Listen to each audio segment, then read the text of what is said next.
We're excited that, I know our players are excited as well to have the opportunity to play a great program with great tradition like the University of Southern California. This is always a sort of a bowl-like atmosphere when you play in these first game neutral site games, which I know our players will be very excited about. And I think opening game successes come from more from an internal scoreboard in terms of, where are we relative to doing things that we need to do to play winning football? Are we getting the kind of attention to detail, discipline, focus, so that when you sit down at the end of the day, you say, regardless of what the score was, good, bad, and different, did I play to my standard? Did we play to our standard?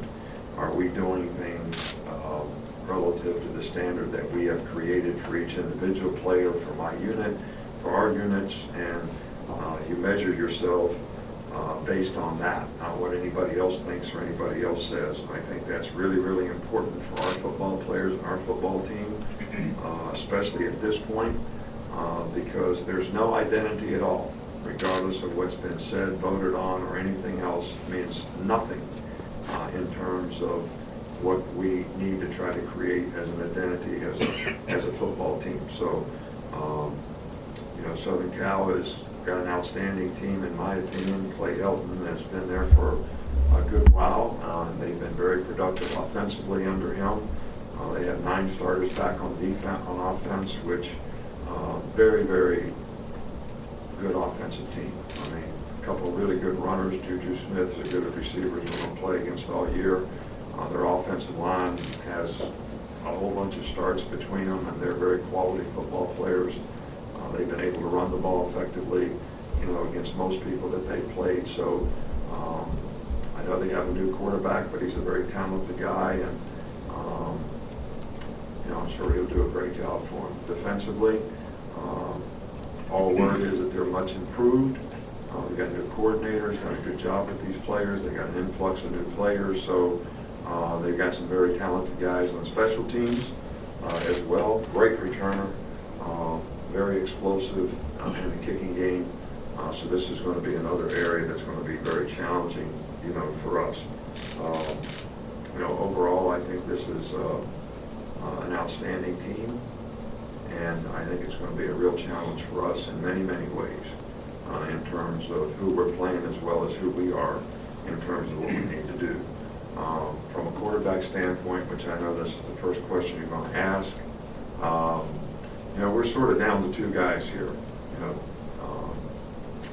Cooper Bateman and Blake Barnett are probably the 2 guys that we're getting ready to play in this game, and that's the way it's going to be for right now. We're going to try to continue to develop all of our guys, and when we make this choice, we make this decision, it's with what's going to give us the best chance to win this game, but it's also, about future development of our players. And we want to play the guy that's the most ready to give us the best chance, but we also want to continue to develop guys that can compete at this position in the future, and that's kind of where it is right now. So there's really nothing else to talk about or nothing else to say. I know they're going to give you a depth chart, which you guys will just absolutely love, which, I know that it used to be we created a depth chart. Now you guys create the depth chart based on what you think, so that's okay too. Just know that what you think doesn't count.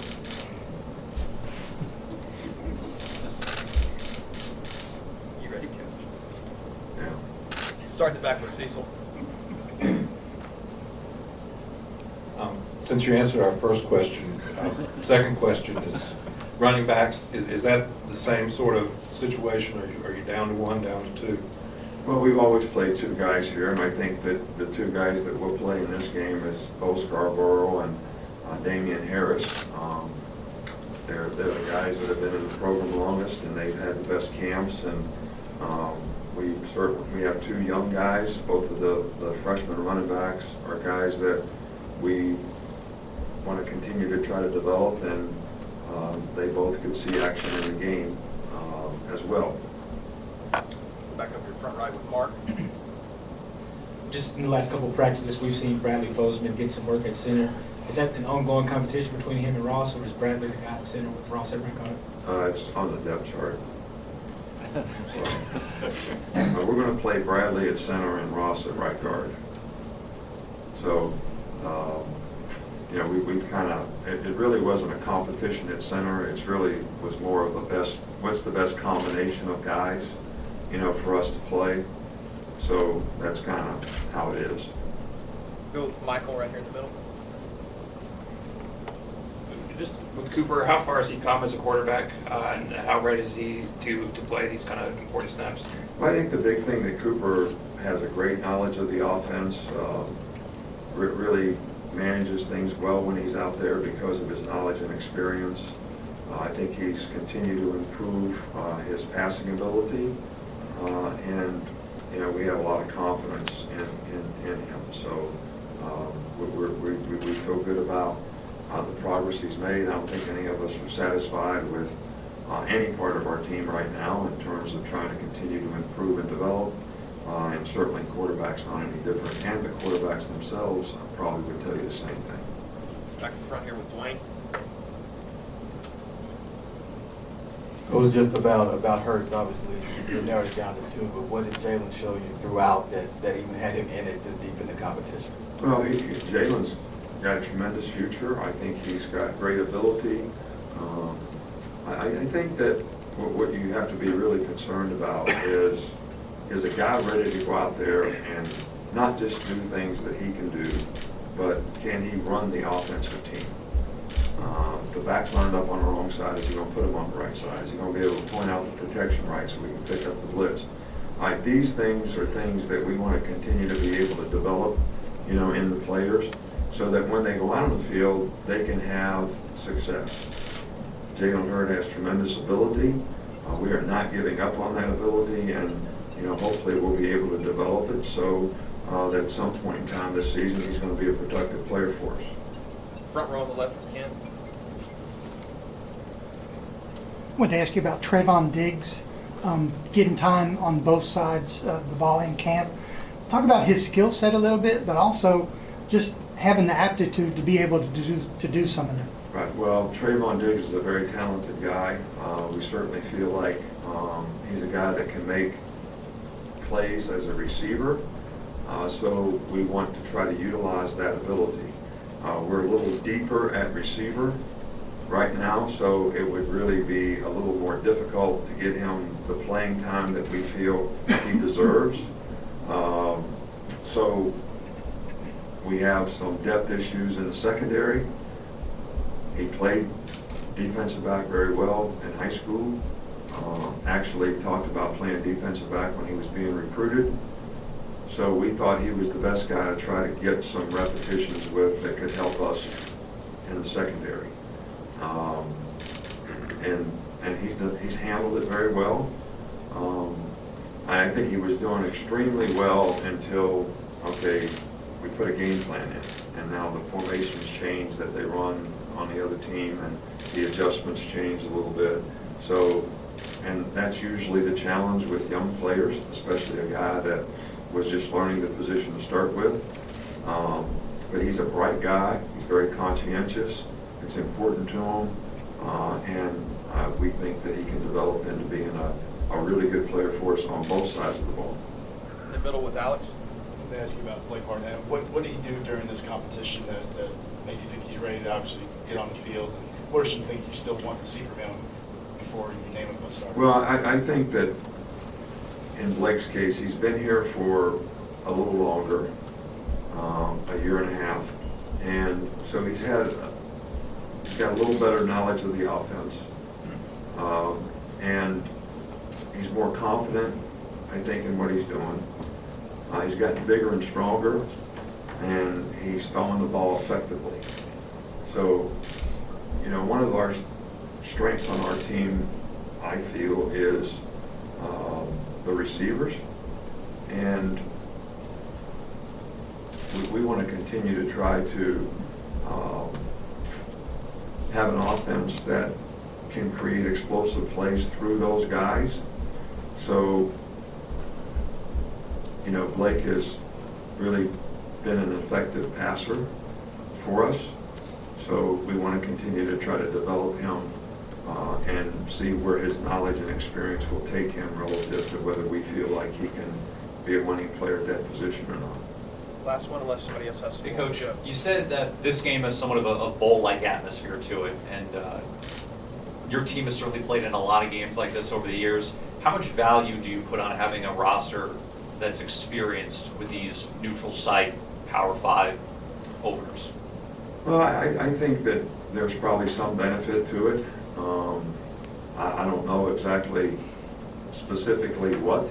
I think this is one of those things where sometimes we think that there may be some effect, but the bottom line is how you focus, how you prepare, the kind of respect that you have for your opponent, how you go out there and practice each day so that you can go take it to the game and play is really, really important. But I also think that I would say to you that we have a lot of young players who are in the depth chart who may not be starting, but certainly going to add depth to the team. And how those guys can sort of progress is going to be very, very important, I think, to the long-term, you know, success that this team can have, because we need a lot more players to be able to play winning football than we have right now, regardless of whether we've had bowl experience or not, whether it's on special teams or in some other role.